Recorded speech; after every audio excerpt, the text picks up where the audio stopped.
बच्चों, NCERT book 12th physics का 4th lesson गतिमान आवेश एवं चुंबकत्व के न्यूमेरिकल स्टार्ट हो गए हैं और मैं समझता हूँ समाप्त ही होने वाले हैं।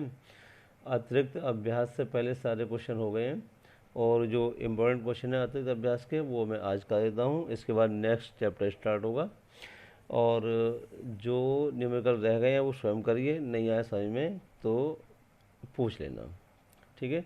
तो आज अतिरिक्त अभ्यास का देखो जो इम्पोर्टेंट क्वेश्चन है वो कुछ मैं कराता हूँ। ये क्वेश्चन नंबर है 24, 4th लेसन न्यूमेरिकल। तो बच्चों देखो ये क्वेश्चन मैं पढ़ रहा हूँ यहाँ पर। कह रहा है धनात्मक जेड दिशा में 3000 गॉस का एक समान चुंबकीय क्षेत्र लगाया गया है। एक आयताकार लूप जिसकी भुजाएं 10 सेंटीमीटर एवं 5 सेंटीमीटर और जिसमें 12 एम्पियर धारा प्रवाहित हो रही है इस क्षेत्र में रखा है। चित्र 4.28 ये चित्र दिखाया गया है बच्चों। चित्र में दिखाई गई लूप की विभिन्न स्थितियों में इस पर लगने वाला बल युग्म आघूर्ण क्या है? हर स्थिति में बल क्या है? स्थायी संतुलन वाली स्थिति कौन सी है? तो बच्चों ये फिगर दे रखे हैं, इसके माध्यम से इसने वॉल्यूम का आघूर्ण और बल पूछा है। देखो जो एंटी है वो लिखता हूँ मैं, जो दे रखा है इसमें। तो ये कह रहा है बच्चों जेड अक्ष की दिशा में 3000 गॉस का एक समान चुंबकीय क्षेत्र है। तो भाई चुंबकीय क्षेत्र को हम बी से नोट करते हैं और ये दे रखा है बच्चों 3000 गॉस, ठीक है ना। और 3000 गॉस है, इसे हम एम कैस सिस्टम में चेंज करते हैं तो एक गॉस में होता है 10⁻⁴ टेस्ला।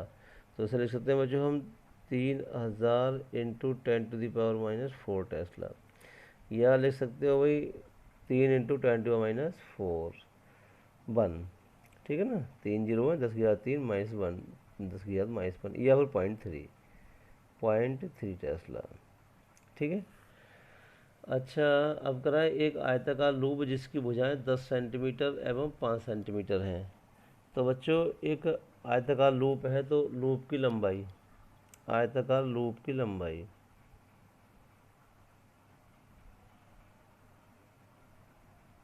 लूप की लंबाई लंबाई दे रखी है 10 सेंटीमीटर और आयताकार लूप की भुजाएं तो यानी कि लंबाई चौड़ाई, तो बच्चों चौड़ाई दे रखी है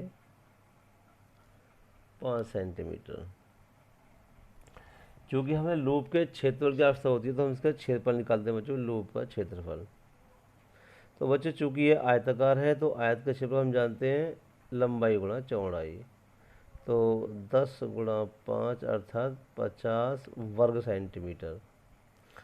इसका वर्ग मीटर बनाएंगे बच्चों तो ये हो जाएगा भाई 50 गुणा 10⁻⁴ मीटर स्क्वायर, ठीक है ना। और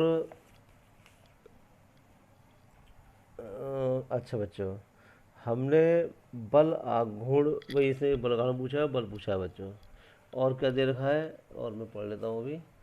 अगर है जिसमें 12 एम्पियर धारा प्रवाहित हो रही है, 12 एम्पियर, तो बच्चों आई इक्वल हो गया 12 एम्पियर, ठीक है ना। और चित्र में दिखाएगा लोग। अच्छा वॉल्यूम का आंकड़ों ये देखो बच्चा अब पूछा है टॉन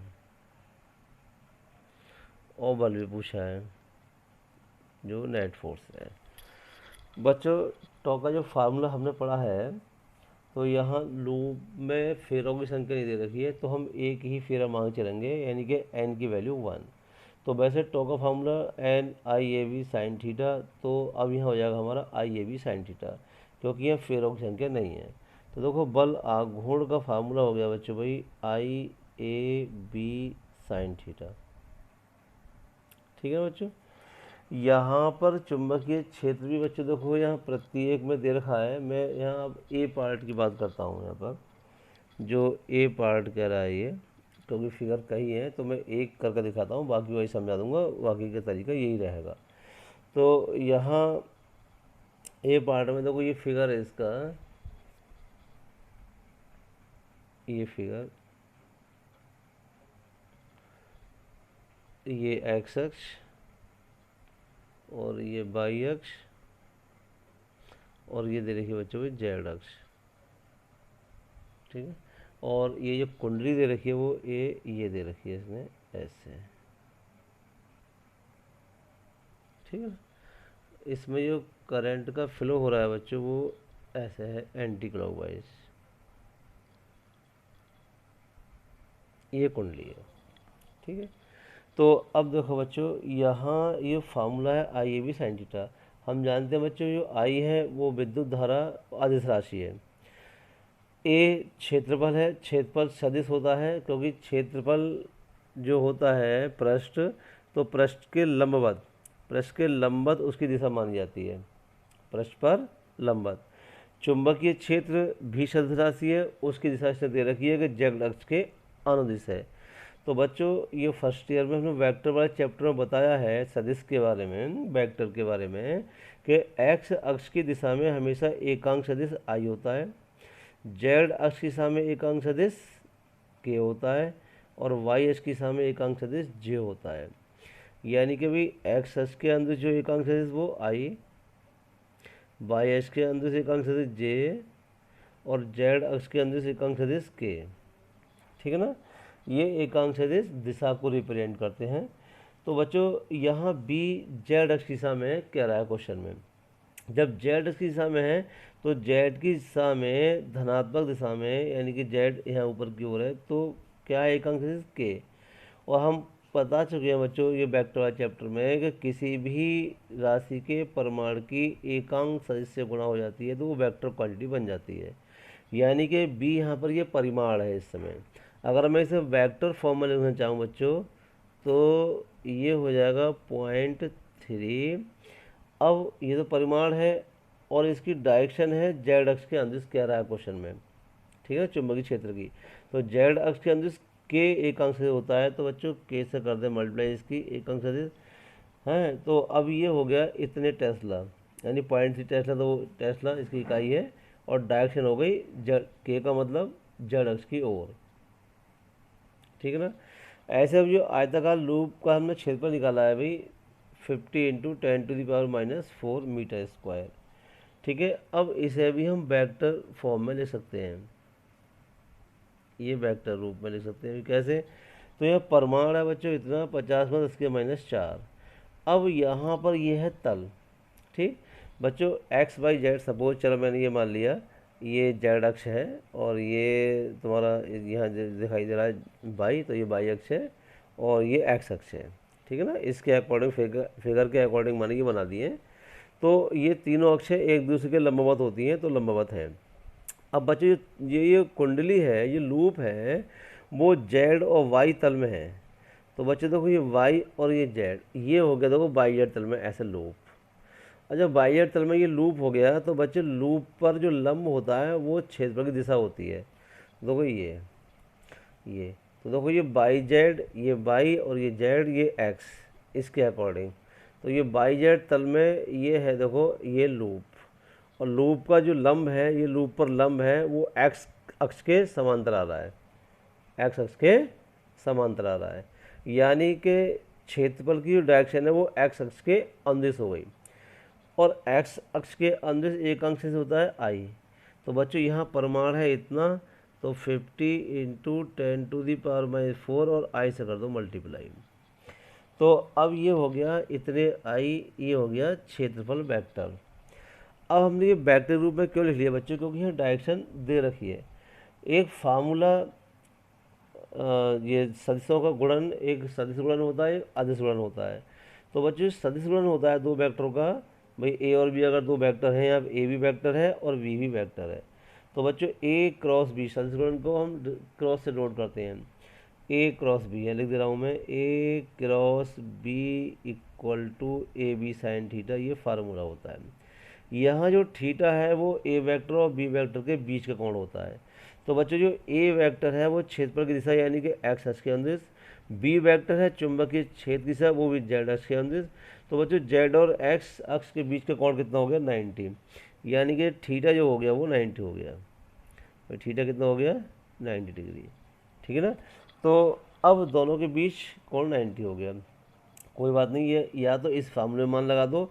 अगर मैं ये वेक्टर फॉर्म में नहीं लगाऊं तो यहाँ ये परमाण लगा दिए इस फार्मूले में। आई की वैल्यू है हमारे पास, ए की वैल्यू ये हो जाएगी, और बी की वैल्यू, ए की वैल्यू ये हो जाएगी, और बी की वैल्यू ये हो जाएगी।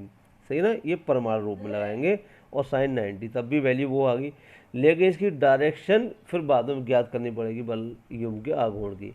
लेकिन बच्चों हम सदिश रूप में लगाते हैं इसकी वैल्यू ए और बी की, तो इसके परमाण के साथ साथ डायरेक्शन भी आ जाएगी। ठीक है ना, तो अलग से डायरेक्शन ना ज्ञात करनी पड़ेगी, मैं यहाँ पर वेक्टर रूप में ही इसकी वैल्यू पुट करता हूँ। तो देखिए बच्चों, इस फार्मूले को हम ऐसा लिख सकते हैं, क्योंकि ए बी साइन थीटा को हम ए क्रॉस बी लिख सकते हैं, ए क्रॉस बी। ठीक है ना, तो यहाँ अब इसका वेक्टर फॉर्म लिखा हूँ, तो देखो मैं ये हो गया ऐसे, तो ये हो जाएगा आई चूँकि अदिश राशि है, तो अदिश राशि गुणा हमेशा ऐसी रहती है। ठीक है ना, वेक्टर पे कोई इफेक्ट नहीं पड़ता, बस परमाण चेंज हो जाएगा। तो यहाँ ए बी साइन थीटा दिया मैंने ए क्रॉस बी, ए क्रॉस बी। ठीक है ना, तो अब देखिए आई, और आई की वैल्यू है बच्चों 12, और ए की वैल्यू है, अब ए वेक्टर, तो ए वेक्टर हो गया देखो ये 50 गुणा 10 की घात -4, और आई इस ऐसे लिखेंगे, क्रॉस बी वेक्टर, तो बी वेक्टर बच्चों अब ये हो जाएगा 0.3 के कैप टेस्ला। सही है ना, ये हो गया। अब बच्चों देखो इसकी मल्टीप्लाई करते हैं भाई, यहाँ 12 और अंदर कर लेते हैं, परिमाण परमाणु गुणा हो जाएगी भाई, 5 तिया 15, और एक जीरो तो एक पॉइंट हट जाएगा, तो ये जाएगा 15 10⁻⁻4। लेकिन यहाँ बच्चों आई क्रॉस के आ गया, अब भाई ये होगी गुणा 50 तिया 15, और एक पॉइंट से हट गया, लेकिन 10 की 4, अब ये आई क्रॉस के, तो आई क्रॉस के वेक्टर में गुणन, आई क्रॉस आई जीरो होता है, स्वयं की स्वयं से क्रॉस मल्टीप्लिकेशन जीरो होता है। आई क्रॉस के, तो बच्चों ये वेक्टर वाले चैप्टर में समझाया था फर्स्ट ईयर में कि अगर सीक्वेंस है आई जे के, आई क्रॉस जे के इक्वल होगा, जे क्रॉस के आई के इक्वल होगा, के क्रॉस आई जे के इक्वल हो जाएगा।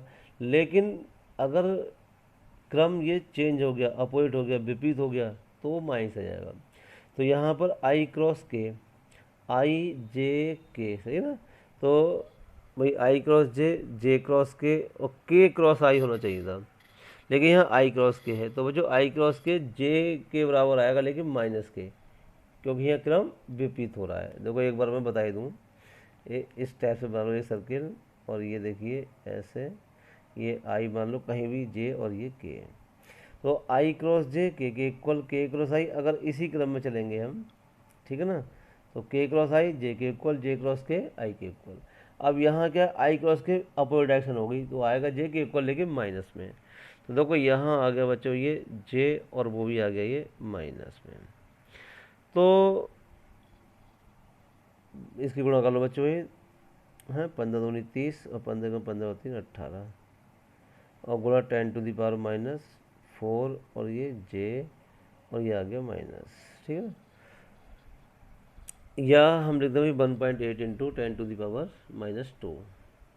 तो बच्चों यहाँ जो ये माइनस आ रहा, ये जो जे होता है जे कैप, मैंने बताया भी जे कैप बाई अक्ष की दिशा में एकांक सदिश होता है। जब बाई अक्ष की दिशा में एकांक सदिश होता है, लेकिन बाई अक्ष के विपरीत चलेंगे हम, भाई बाई अक्ष ये है इधर, तो प्लस का मान, और विपरीत दिशा में चलेंगे तो माइनस। तो बच्चों बाई अक्ष की दिशा में एकांक सदिश जे, तो माइनस जे कब होगा, इसके विपरीत दिशा में। यह माइनस जे आ गया, जब माइनस जे आ गया इसका मतलब है कि दिशा जो होगी बल आघूर्ण की, वो बाई अक्ष के विपरीत दिशा में होगी, यानी कि ऋण बाई अक्ष की ओर। तो बच्चों यहाँ हम इसे ऐसे लिख सकते हैं, -1.8 ये लिखने का तरीका, इंटू 10⁻⁻2 जे कैप। तो जे कैप यानी बाई अक्ष की दिशा, नेगेटिव ऋण बाई अक्ष की दिशा, ये ऐसे लिख दो भाई, यहाँ आप चिन्ह हटा दो, ऐसे लिख सकते हैं, या 1.8 इंटू 10⁻⁻2। अब मैं यहाँ केवल परमाण लिख रहा हूँ, देखो यहाँ तक तो ये वेक्टर लगाएंगे ऐसे। अब यहाँ दिया देखो ये टॉन, तो अब यहाँ परमाण कितना आ गया, इतने न्यूटन मीटर, भाई 1.8 10⁻⁻2 परमाण है ये, तो देखो इतने न्यूटन मीटर। लेकिन दिशा ऋणात्मक वाई अक्ष की दिशा में, सही है ना, ऋण वाई अक्ष की दिशा में, ऐसा ले सकते हैं। ठीक है बच्चों, तो ऐसे ही देखो ये सभी क्वेश्चन, ये जो पार्ट दे रखे हैं बी सी डी ई, ये सब हो जाएंगे। यहाँ पर क्या है देखो, ये बी पार्ट तो सेम यही है, बिल्कुल ऐसे होगा और इसका आंसर भी यही आएगा। केवल एक कुंडली की बस ये जो चौड़ाई है वहाँ लंबाई हो गई, और डायरेक्शन देखो ये करंट की वही है जो कि इसमें है, और ये भी एक्स जेड यानी कि बाई जेड प्लेन में है, ये भी बाई जेड प्लेन है, तो इसका भी जो नॉर्मल आएगा अविलंब वो भी एक्स एक्स के सामने ही आएगा। तो सेम कंडीशन वही रहेगी ए पार्ट की, तो बिल्कुल इक्वल ऐसे हो जाएगा। यहाँ जैसे हमारा सी पार्ट है बच्चों, देखो यहाँ डायरेक्शन चेंज हो गई, यहाँ डायरेक्शन ये सब एंटी क्लॉकवाइज है और देखो ये क्लॉकवाइज हो गई। तो क्लॉकवाइज का मतलब क्या है, कुंडली अब देखो ऐसे है और कुंडली का लंब ये है, इसकी डायरेक्शन ये है बच्चों, ऐसे सही ना। अब धारा चलो इसमें ऐसे कर, ये एंटी क्लॉकवाइज देखो ये ऐसे, मैंने यहाँ घुमा दिया देखो पूरा ए इस टाइप से, तो बच्चों जो करंट ऐसे बहती देखो ऐसे है, ये इस टाइप से, सही ना। तो अब जब यहाँ से देखेंगे तो क्या होगा, अब ये चीज़ पलट गई तो ये क्लॉकवाइज डायरेक्शन हो गई, और इसका जो अविलंब आया देखो अविलंब, ये अविलंब डायरेक्शन चेंज हो गई, इसकी पहले ठीक ऊपर की ओर था, अब ठीक नीचे की ओर हो गया। तो क्षेत्रफल की दिशा होती है वो अविलंब की ओर होती है, पहला अविलंब ऐसे था, अब मान लीजिए क्योंकि यहाँ डायरेक्शन एंटी क्लॉकवाइज हो गई, ठीक है, जैसे भाई ऐसे घूम रहा है इस दिशा में, देखो इसमें यह धारा ऐसे जा रही है, ठीक है ना, ऐसे। अब जब ऐसे जाती थी इसमें, तो अब जब ऐसे जा रही तो अब क्या हो, ये क्लॉकवाइज हो गई। जब क्लॉकवाइज हो गई और इसका जो अविलंब था वो देखो अब ये चीज़ आ गई, तो अब यहाँ अविलंब एक्स अक्ष दिशा में था, तो अब ये ठीक अपोजिट हो गया, यानी कि निगेटिव एक्स अक्ष दिशा में। तो बच्चों अब यहाँ ए का मान जो था हमारा परिमाण -50 × 10⁻⁻, है 4, तो यहाँ आई लिखेंगे लेकिन यहाँ माइनस लगाएंगे क्योंकि ये ऋण एक्स अक्ष की दिशा में हो जाएगा, बस यहाँ माइनस आ जाएगा।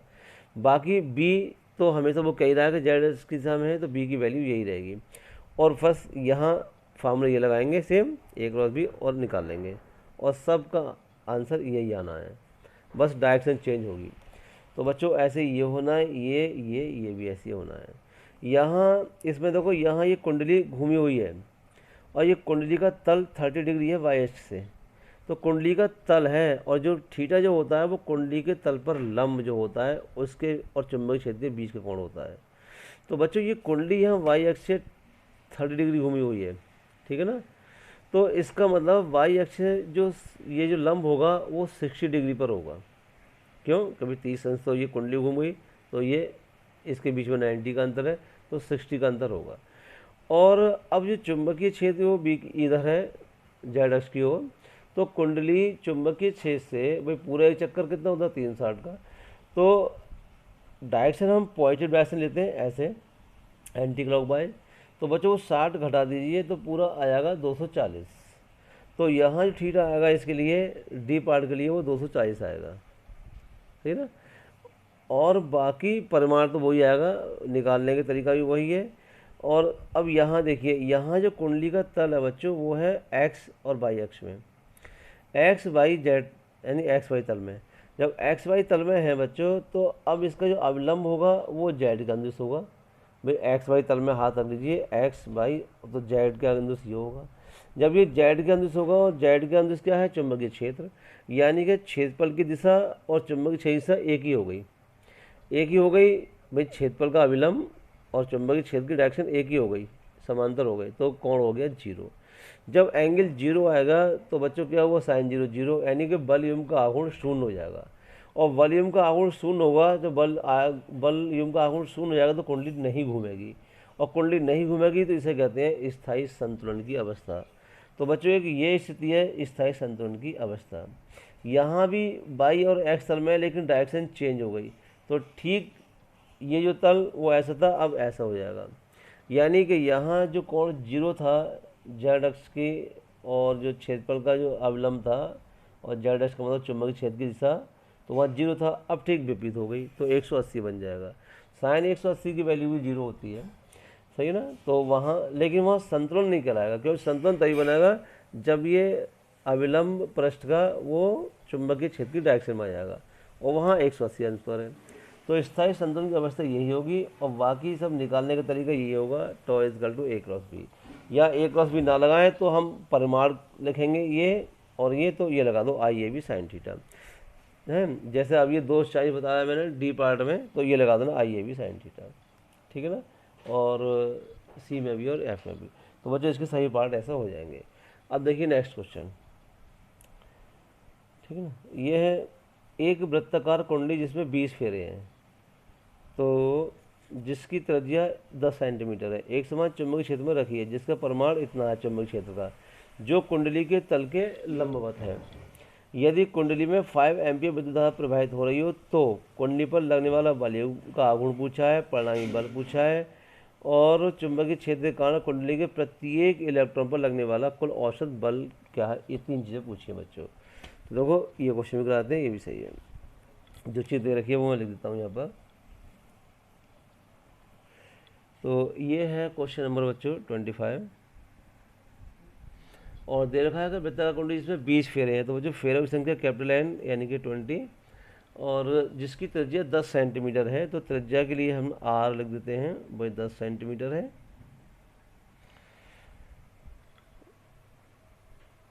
एक समान चुंबकीय क्षेत्र में रखिए जिसका परिमाण 0.1 टेस्ला है। देखो चुंबकीय क्षेत्र का परिमाण 0.1 टेस्ला, और जो कुंडली के तल के लंबवत है। तो बच्चों कुंडली के तल के लंबवत है चुंबकीय क्षेत्र। चुंबकीय क्षेत्र ये है बच्चों कुंडली का तल, और कुंडली के तल पर लंबवत है ये चुंबकीय क्षेत्र, तो हुई लंबवत हो गया।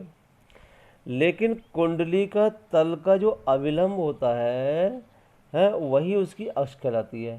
थीटा कुंडली की अक्ष और चुंबकीय क्षेत्र के बीच का कोण होता है। तो बच्चों कुंडली का तल पर लंब खींचेंगे तो लंब है ये, तो ये कुंडली के तल की अक्ष हो गई। चुंबकीय क्षेत्र भी तल पर लंब कह रहा है, तो दोनों की डायरेक्शन एक ही हो गई, समान दिशा हो गई, तो थीटा 0 आएगा, थीटा 0 आएगा। तो देखिए बच्चों भाई 0.1 टेस्ला, और जो कुंडली के तल के लंबवत है, यदि कुंडली में 5 एम्पियर विद्युत धारा प्रवाहित हो रही है। देखो बच्चों विद्युत धारा आई 5 एम्पियर की विद्युत धारा प्रवाहित हो रही है। अब पूछा इसने ए पार्ट, ये 10 सेंटीमीटर है, त्रिज्या को लिख देते हैं बच्चों हम एम के एस में 0.1 मीटर 100 से भाग, ठीक है। तो देखो ए पार्ट में कह रहा है कुंडली पर लगने वाले वॉल्यूम का आघूर्ण क्या है, टॉ। बच्चों टॉ पूछा है, तो टॉ का फार्मूला तुम जानते हो भाई, चाहो तो यहाँ से ए निकाल लो पहले, और ना तो देखो डायरेक्ट लगाइए फार्मूला। तो tau equal to N I A B sine theta, tau equal to N I A B sine theta. बच्चों थीटा कितना बताया मैंने अभी, समझाया अभी कितना, 0 हो गया। अब यहाँ वैल्यू ये कुछ भी हो, डायरेक्शन की कुछ भी हो, लेकिन साइन 0 0, तो परमाणु तो 0 जाना है, ठीक है ना। तो भाई N I A B sine 0, और साइन 0 की वैल्यू यानी कि वॉल्यूम का आघूर्ण जो आया बच्चों वो 0, ठीक है ना। अब कराए बी पार्ट है इसका, कुंडली पर लगने वाला कुल परिणामी बल। तो बच्चों शुरू में बताया था मैंने कि भाई कोई भी कुंडली जो होती है उस पर परिणामी बल सदैव शून्य होता है।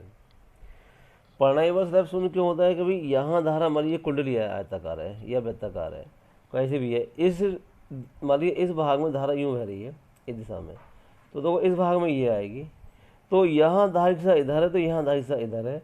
इस पर बल अगर ऊपर लगेगा इसी कारण, तो भाई यहाँ बल दिशा धारा के विपरीत होने का बल विपरीत दिशा में हो जाएगा। तो बराबर और विपरीत दिशा होने के कारण बल की वो एक दूसरे को निरस्त कर देते हैं, तो इसलिए परिणामी बल सदैव शून्य होता है। तो कुंडली पर परिणामी बल शून्य होगा, कुंडली पर परिणामी बल शून्य होगा। अच्छा सी पार्ट कराए चुंबकीय क्षेत्र के कारण कुंडली के प्रत्येक इलेक्ट्रॉन पर, भाई कुंडली तार के फेरों से मिलकर बनी होती है, और तार में क्या होते हैं, इलेक्ट्रॉन होते हैं। तो करा प्रत्येक इलेक्ट्रॉन पर लगने वाला बल ज्ञात कीजिए। तो बच्चों देखो हम एक इलेक्ट्रॉन पर लगने वाला बल ज्ञात कर लेते हैं भाई, और टोटल इलेक्ट्रॉन की मल्टीप्लाई कर लेंगे तब टोटल निकल आएगा पूरा। अब कैसे, देखिए क्या कर रहा है वो, अच्छा तो बच्चों एक आवेशित कण पर लगने वाला चुंबकीय बल, पीछे बता चुके हैं भाई, चुंबकीय बल F is equal to Q V V और Q V V sine theta. यहाँ जो वैल्यू दे रखी है एन, ये सब कुछ दे रखा है। तो बाकी देखो भाई बल का मान लिखता हूँ मैं सी पार्ट में, F is equal to Q V V, ठीक है ना। तो ये करा है बच्चों, चुंबकीय क्षेत्र के कारण कुंडली के प्रत्येक इलेक्ट्रॉन पर लगने वाला औसत बल क्या है। अब देखो यहाँ पर कुंडली का तल ऐसा था और ये अविलंब था उसका चुंबकीय क्षेत्र की दिशा में, ठीक है ना। इलेक्ट्रॉन तो भी कुंडली में चल रहा है ऐसे, तो चुंबक क्षेत्र ऊपर की ओर और इलेक्ट्रॉन ये जाएगा कुंडली में ऐसे। तो जो इलेक्ट्रॉन के चलने की डायरेक्शन है वो चुंबक क्षेत्र के लंबवत है बच्चों, वो चुंबक क्षेत्र के लंबवत। तो यहाँ आना चाहिए क्यू वी बी साइन 90, तो यानी कि क्यू वी बी। अब इलेक्ट्रॉन जो चलता है तार में धारा बहने के कारण वो चलता है बच्चों अनुगमन वेग से। तो मैं बी को यहाँ पर बी डी ले सकता हूँ, अनुगमन वेग, ड्रिफ्ट वेलोसिटी। इलेक्ट्रॉन पर आवेश को हम ई से नोट करते हैं, तो इस फार्मूले को हम ऐसे ले सकते हैं बच्चों भाई, ई वी और डी और ये बी, ठीक है ना। अब यहाँ पर इलेक्ट्रॉन का वेग नहीं है, अनुगमन वेग। तो अनुगमन वेग और धारा में हमने संबंध पीछे पढ़ा है, देखो क्या है बच्चों भाई, आई इजकल टू, चूँकि ये हम जानते हैं I equal to N A V D E, I equal to N A V D E, ये पीछे पढ़ चुके हैं हम, N A V D E, सही ना। ये इससे लास्ट चैप्टर में ये आपको पढ़ाया है, धारा अनुगमन वेग में संबंध। यहाँ से बच्चों वी डी की जो वैल्यू आएगी अनुगमन वेग की, वो आई अपॉन एन ए ई। यहाँ पर बता दूँ वही आई धारा, एन एकांक आयतन में मुक्त इलेक्ट्रॉन की संख्या होती है, ए क्षेत्रफल अनुप्रस्थ काट का, और बी डी अनुगमन वेग हो गया, ई इलेक्ट्रॉन पर चार्ज हो गया। तो देखो ये बी डी की वैल्यू इसमें लगाते हैं भाई, इसलिए एफ इक्वल टू, तो ई और बी डी की वैल्यू आ गई आपकी आई अपॉन एन ए ई और इंटू वी, ई से ये कैंसिल हो गया। तो देखो बच्चों एफ की वैल्यू आ गई आई बी अपॉन एन ए। अब देखिए यहाँ पर दे रखी है वैल्यू, वो वैल्यू पुट कर देते हैं। ये तो फ्रेक्शन संख्या है बच्चों। अच्छा इसमें देखो एक चीज़ दे रखी है लास्ट में, ये क्वेश्चन में, ये देखो क्वेश्चन के लास्ट में बुक में देखना, कुंडली में 10⁻⁻5 मीटर स्क्वायर अनुप्रस्थ क्षेत्रफल वाले तांबे के तार से बनी है, यानी कुंडली इतने अनुप्रस्थ क्षेत्रफल के तांबे के तार से बनी है, तो उसका अनुप्रस्थ क्षेत्रफल हो गया बच्चों ए। और तांबे में मुक्त इलेक्ट्रॉन घनत्व 10⁻29 मीटर/-3, इसका मतलब है एकांक आयतन में मुक्त इलेक्ट्रॉनों की संख्या। तो ये क्वेश्चन में दे रखी है बच्चों। तो देखो ये एरिया यानी कि कुंडली के पृष्ठ का क्षेत्रफल दे रखा है गिवन, ए इक्वल टू कितना है 10⁻⁻5 मीटर स्क्वायर, और इसका एन यानी कि एकांक आयतन में मुक्त इलेक्ट्रॉन की संख्या दे रखी है बच्चों भाई 10⁻29, या तो लिख दो पर घन मीटर, ठीक है ना, या फिर मीटर की -3, इसका मतलब हो गया प्रति घन मीटर एकांक आयतन में, ठीक है। ये वैल्यू पुट कर दो। तो बच्चों देखो ये आई की वैल्यू दे रखी है क्वेश्चन में भाई 5, और बी की वैल्यू दे रखी है 0.1, एन ये रखा है 10⁻29, और ए दे रखा है 10⁻⁻5। बच्चों कैलकुलेट कर लीजिए भाई, पॉइंट हटा दो, एक जीरो बढ़ा दो, ठीक है ना। और या तो फिर ये 0.5 भी कर दो सीधा सीधा, हाँ ये बेकर हटाया, तो यहाँ आ जाएगा देखो ये 0.5, या सीधा देखो भाई 5 इंटू, अब बच्चों देखो 10 की घात, यहाँ 10 की घात 1 और ये 29, 30 हो गई, और 30 में से 5 घटा दो, ठीक है 25 प्लस के 25। तो बच्चों ये बल का जो परिमाण आया यहाँ पर, एक यानी कि इलेक्ट्रॉन पर लगने वाला बल, ठीक है ना। तो ये क्वेश्चन में यही था, चुंबकीय क्षेत्र के कारण कुंडली के प्रत्येक इलेक्ट्रॉन पर लगने वाला कुल औसत बल। तो बल बच्चों ये कुल औसत बल की वैल्यू आ गई 5 इंटू 10⁻⁻, हाँ ये नीचे आएगा तो ऊपर जाएगा बच्चों -25 हो जाएगा, इतने न्यूटन। ठीक है ना। तो प्रत्येक इलेक्ट्रॉन पर लगने वाला बल बच्चों एक ये हो गया। अब देखो हमने थ्योरी में बच्चों गैल्वेनोमीटर पढ़ाया था, और गैल्वेनोमीटर से रिलेटेड यहाँ पर दो क्वेश्चन अभी आए नहीं है। तो देखो ये दो क्वेश्चन है कि धारामापी वोल्टमीटर के रूप में और एमीटर के रूप में, तो वो क्वेश्चन भी कर लीजिए, कभी कभी आ जाता है। देखो वो उसके क्वेश्चन में कराता हूँ। तो ये क्वेश्चन नंबर है बच्चों, देखो ये 27। तो क्वेश्चन नंबर 27 कह रहा है, किसी गैल्वेनोमीटर की कुंडली का प्रतिरोध 12 ओम है। तो बच्चों कुंडली का प्रतिरोध 12 ओम है। 3 मिली, इसमें बुक में मिसप्रिंट है, ये 4 दे रखा है, लेकिन कई किताबों में 3 है, तो 3 से इसका आंसर सही आएगा। तो 3 मिली एम्पियर की विद्युत धारा प्रवाहित होने पर पूर्ण स्केल विक्षेप दर्शाता है। पूर्ण स्केल विक्षेप का मतलब है सुई 0 से लेके और जहाँ तक की परास है उसकी, वो पूरा विक्षेप होता है सुई में। ठीक है ना। आप इस गैल्वेनोमीटर को 0 से 18 वोल्ट परास वाले वोल्टमीटर में कैसे रूपांतरित करेंगे। तो बच्चों में 18 वोल्ट तक वोल्टेज नापना है, इस रेंज का वोल्टमीटर बनाना है। तो कैसे बनाएंगे। तो हमने वोल्टमीटर बनाने के लिए धारामापी वोल्टमीटर के रूप में कहा भाई इतने का इसमें एक प्रतिरोध डालना पड़ेगा। तो वो प्रतिरोध का मान क्या होगा, ठीक है ना, उससे ही हम किसी भी रेंज का वोल्टमीटर बना सकते हैं। तो देखो जो वैल्यू दे रखी है वो लिखता हूँ मैं। तो यहाँ वैल्यू है बच्चों भाई किसी कंप्यूटर की कुंडली का प्रतिरोध। बच्चों कुंडली के प्रतिरोध को हमने जी से नोट किया था, ठीक है ना। तो क्योंकि गैल्वेनोमीटर, तो मैंने गैल्वेनोमीटर को जी से लिख दिया था थ्योरी में, देखना रजिस्टर में। तो जी इक्वल टू हो जाएगा 12 ओम, यानी कि कुंडली का प्रतिरोध करा। इसमें 3 मिली एम्पियर की विद्युत धारा प्रवाहित होने पर, तो इसमें किस मतलब कुंडली में, तो जो कुंडली में वहाँ फिगर बना के समझाया था थ्योरी में, जो कुंडली में धारा जा रही है यानी कि गैल्वेनोमीटर में, तो उसे मैंने आई जी लिखा था। देखो आई जी लिख देते हैं यहाँ पर, 3 मिली एम्पियर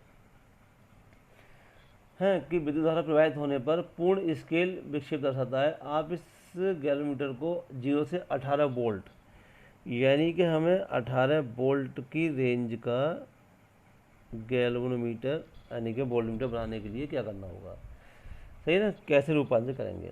तो बच्चों ये जो थ्योरी में पढ़ाया था, तो इसका एक फार्मूला आया था कि इसके साथ जो प्रतिरोध जोड़ा जाता है उच्च प्रतिरोध, उस उच्च प्रतिरोध का मान निकालना होता है। जिस जिस रेंज का वोल्टमीटर बनाना होगा उसमें केवल प्रतिरोध का मान चेंज करके हम किसी भी रेंज का वोल्टमीटर बना सकते हैं। तो अब 18 वोल्ट का बनाने के लिए क्या करना होगा, तो हम देखेंगे भी कितने प्रतिरोध इसका लगाना पड़ेगा। तो वो इसके लिए फार्मूला देखना है, थ्योरी में ये आया था आई जी, आर का मान लगा सीधा, तो R equal to B upon I G. बच्चों ये फार्मूला आया था ड्राइव हो गया, बी अपॉन आई जी और माइनस का जी, ये फार्मूला ड्राइव होकर आया था। यहाँ वैल्यू में पुट करता हूँ बच्चों। देखो वी की वैल्यू 18, आई जी की वैल्यू, ये 3 मिली एम्पियर है, तो इसका एम्पियर चेंज कर लो बच्चों, मिली आ रहा है 10⁻³ एम्पियर, और ये आ गया भी 3 इंटू 10⁻⁻3। अच्छा माइनस का जी, तो जी हो गया भी 12, ठीक है। यहाँ 3 छंग 18, और ये ऊपर जाएगा +3 यानी कि 6000 हो जाएगा भी, 6000 और माइनस का 12।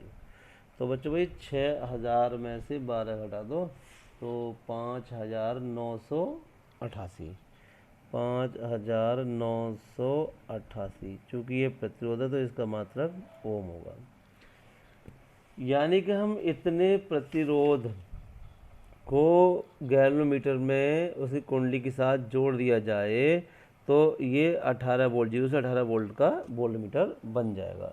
तो बच्चों इतना प्रतिरोध जोड़ने पर, ठीक है ना। तो नेक्स्ट क्वेश्चन है, देखो ये लास्ट क्वेश्चन कराते हैं बच्चों इसका, और कल से फिर नेक्स्ट चैप्टर स्टार्ट होगा। किसी गैल्वेनोमीटर की कुंडली का प्रतिरोध 15 ओम है। तो देखो बच्चों ये 28 क्वेश्चन, तो गैलोमीटर की कुंडली के लिए मैंने बताया था हम जी से नोट करते हैं प्रतिरोध के लिए, तो जी इजकल टू कितना है 15 ओम। 4 मिली एम्पियर की विद्युत धारा प्रवाहित हो रही है। तो देखो यहाँ पर कुंडली में, तो ये आई जी, कुंडली की धारा को मैंने आई जी लिख दिया है, तो कितना 4 मिली एम्पियर। मिली एम्पियर है तो इसे भी एम्पियर में चेंज कर लें, तो 4 इंटू 10⁻³ एम्पियर। अब कराया देखो यहाँ पूर्ण स्केल विक्षेप दर्शाता है। आप इस गैलोमीटर को 0 से 6 एम्पियर परास वाले एमीटर में कैसे रूपांतर करेंगे भाई? 0 से 6 परास वाले एम्पियर, तो बच्चों एमीटर धारा को नापता है, तो यहाँ धारा का मतलब एम्पियर, तो 0 से 6 यानी कि 6 तक, तो I इक्वल टू 6 एम्पियर। वो कह रहा है कैसे रूपांतर करेंगे एमीटर में, जो कि उस एमीटर से हम इतनी धारा नाप सकते हैं। तो बच्चों बताया था हमने भाई गैलोमीटर को एमीटर के रूप में प्रयुक्त करने के लिए भी एक प्रतिरोध जोड़ना होता है, बहुत छोटा प्रतिरोध, जिसकी प्रतिरोध का मान कम होता है, जिसे शंट कहते हैं, ठीक है ना। तो अब उस शंट की वैल्यू हमें निकालनी है यहाँ पर। तो देखो यहाँ भी डायरेक्ट फार्मूला में शंट करा देता हूँ भाई, तो S equal to I G upon I minus I G और इंटू जी, ये फार्मूला था बच्चों। यहाँ पर वैल्यू पुट कर दीजिए भाई, आई जी की वैल्यू हो जाएगी 4 इंटू 10⁻³ और आई की वैल्यू हो गई 6 एम्पियर और 4 इंटू 10⁻³ इंटू जी 15। तो यहाँ कैलकुलेट कर लेते हैं बच्चों, ये भाई यहाँ 4 इंटू 10⁻³ इंटू 15। अब देखो यहाँ क्योंकि ऐसा नहीं माइनस होगा, तो भाई 4 बटे इसे 1000 कर दो, यानी 0.6 माइनस 0.004, भाई पॉइंट हटाएंगे नीचे 1000 यानी 10⁻³ ऐसे लिख सकते हैं। तो बच्चों तो सिंपल है भाई, 6 में से 0.004 घटा दीजिए और फिर इससे इसका जो भी है जितनी बार कटेगा और मल्टीप्लाई करके ये एस का मान आएगा, और एस भी क्या है? प्रतिरोध की वैल्यू है। तो लगभग अगर देखो हम भाई करें बच्चों अप्रोक्सीमेट, तो 6 में से 0.004 घटेगा अभी, है नहीं? तो अब यहाँ क्या आएगा 5.996 इस टाइप से आएगा, तो 5.996, तो क्या वो लगभग 6 ही हो गया। तो अप्रोक्सीमेट नीचे अगर मैं 6 ही लिख दूँ और ऊपर कितना है भैया, है 15 चौका 60 गुणा 10 की घात -3 और 6 2.5, तो 10⁻²। तो 10⁻² का मतलब क्या होगा? इतने ओम, सही ना, इतने ओम, सही। तो इतने ओम या 1000 से गुणा कर दें तो 10 मिली ओम हो जाएगा। तो बच्चों भाई यदि गैलोमीटर की कुंडली के साथ अगर हम इतने ओम का प्रतिरोध जोड़ दिया जाए, बहुत छोटा ओम हो गया ये, है नहीं 10 मिली ओम, तो ये एमीटर में रूपांतरित हो जाएगी और 0 से 6 एम्पियर की रेंज का एमीटर प्राप्त हो जाएगा। तो बच्चों इसी के साथ आज ये 4th लेसन के न्यूमेरिकल समाप्त होते हैं, और नेक्स्ट वीडियो में next chapter 5th lesson start होगा, चुंबकत्व एवं द्रव्य, ठीक है ना। तो इस न्यूमेरिकल की ठीक से अपना तैयारी कर लीजिए, रिवाइज करिए। Thank you.